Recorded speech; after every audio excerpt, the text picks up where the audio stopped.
everyone, and welcome back to the Mediterranean Diet Nutrition class. This is week 6, the last week of our classes, and I hope you've been enjoying every other week, and I hope you enjoyed this week as well. So this week we are going to be talking about dairy and calcium. So what are some benefits of dairy? They are a source of high-quality protein. They contain calcium, potassium, magnesium, and vitamin D. These are all important nutrients on the DASH diet. The calcium and magnesium that is found in cow's milk helps to reduce the absorption of the saturated fat that it contains. If you remember, I mentioned saturated fat is almost always found in dairy animal-based products. So again, in dairy, there's obviously going to be saturated fat. There is also a high intake of low-fat dairy and legumes have been associated with a decreased risk of developing kidney disease. So the serving sizes for dairy on the DASH diet, Mediterranean diet, it's about 2 to 3 servings a day. Again, one serving size is about a cup. So these foods are dairy-containing foods: milk, yogurt, kefir, which is a yogurt type drink. It's thinner and you drink it instead of, with yogurt you eat with a spoon. Cottage cheese, sour cream, these are all dairy products. Eggs are commonly thought of as a dairy product, but they actually do not contain dairy. They are not a dairy product. They are an animal-based protein, but they are not a dairy product. So considerations for dairy. It is recommended that you choose mostly non-fat or skim dairy or reduced fat dairy.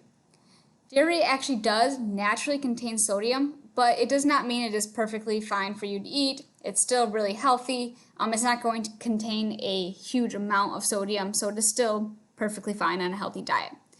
However, salt is added in things like cheese to speed up the ripening process. So cheese can often be very, very high in sodium. You want to be aware of this when you're picking your cheeses. Usually the softer cheeses, things like Swiss, Monterey Jack, mozzarella, ricotta, and cream cheese, these are just going to naturally be lower in sodium.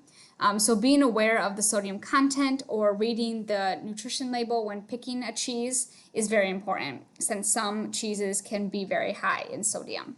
And again, you want to be aware of how much sodium you're eating on the DASH diet or the Mediterranean diet, and make sure you're getting the recommended amount that we talked about. I think it was in week 2. Lactose intolerance, dairy allergy. Lactose intolerance is becoming increasingly more common.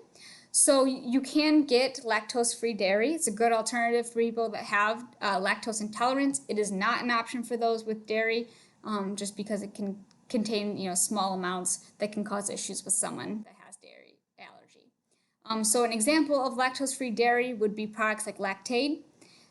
There's in Lactaid and similar products, there's an enzyme added that actually digests, or it breaks down the lactose. So it is okay for people that have lactose intolerance to consume.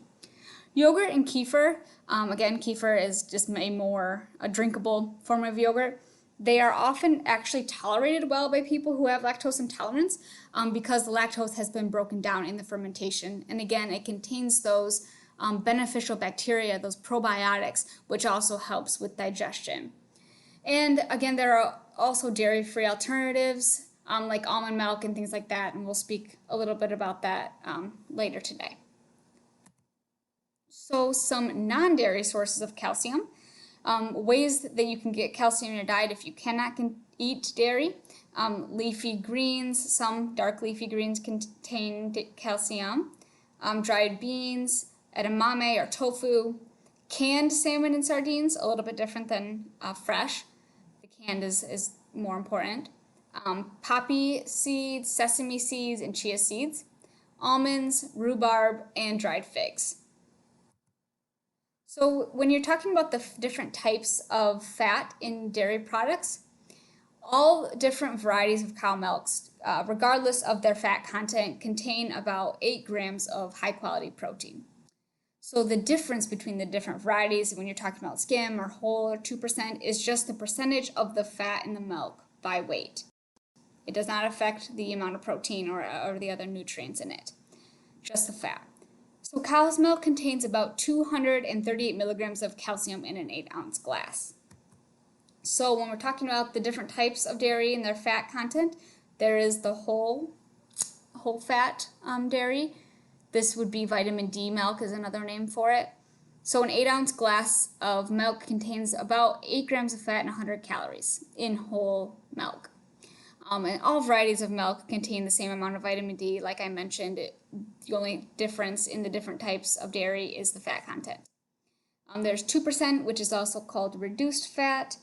And this is an 8-ounce glass of 2% milk contains 5 grams of fat, so a little bit lower than the whole milk, which would be 8 grams. And then there's 1%, also called low fat, which an 8-ounce glass contains 2.5 grams of fat and 100 calories.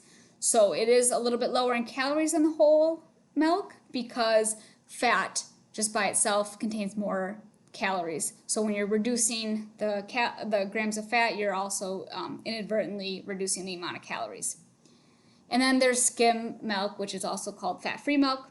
This has no fat in it and it contains 80 calories. So there are also the dairy alternatives, like I mentioned. There is soy products. Soy milk is usually the dairy alternative that actually contains about the same amount of protein as milk, regular milk, dairy milk. So there is about 8 grams of protein in an 8-ounce glass. Again, that's pretty comparable to the whole milk, if you remember. And then, however, with soy milk, it contains significantly less calcium than dairy milk.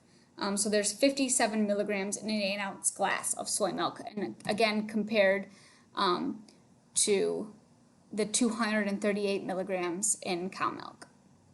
So quite a big difference. So again, if you can't have dairy and you're drinking things like soy milk, you're going to want to get your calcium from those other sources of non-dairy calcium sources that I mentioned previously. And then there's also almond milk, coconut milk, flax, rice, oat milk. There's a ton of different dairy alternatives. I've even seen banana milk. So these are all going to be a lot lower in protein than cow's milk or soy milk. So this is one negative aspect of these dairy alternatives. They are also poor sources of calcium besides oat milk. Oat milk does have a good amount of calcium in it. And the nutrient specifications actually vary from different brands. I've seen almond milk in one brand be 2 grams of protein per serving, and I've seen another one be 5 grams of protein per serving. So depending on the brand that you buy, it can be very different. Another aspect of these milk alternatives that you don't find as often in dairy milks is that there is often sugar added. So in almond milk, it's pretty common to find sugar added in just the plain almond milk. So if you are buying these alternatives, you want to be aware that you're buying the unsweetened version most of the time, because in dairy milk, unless you're buying chocolate milk or strawberry milk or something like that, it's not going to have any added sugars. So that is something to also be aware of if buying a dairy alternative milk or product. These soy and almond, coconut, flax, a lot of those also, there's yogurt and different things like that. So there are other things besides just milk that you can buy. So if you can't have dairy but you want yogurt, there is almond milk yogurt, there is coconut milk yogurt. So there are quite a few options now for those who cannot have dairy to have a lot of the same type of products with these alternatives. But again, they are not going to have the same nutrients as the dairy products with things like calcium or protein amount. So the recipe for this week is another super easy recipe. It is strawberries and cream overnight oats. So really it's super simple. You just throw a bunch of ingredients into the jar and you leave it overnight. This is a great option for, if you have a rushed mornings. This is a good breakfast. You can just take it and you can, eat it with you on the go, or it's also a good snack. So I really, really hope that you guys have enjoyed these DASH classes. Again, always leave comments in the comment section if you have any questions or any feedback or anything. I read those frequently, and I do my best to get back to you with all those questions or answers that you have. And again, leave any feedback about how you enjoyed these classes or any other information you want to get to me. And thank you for watching these classes.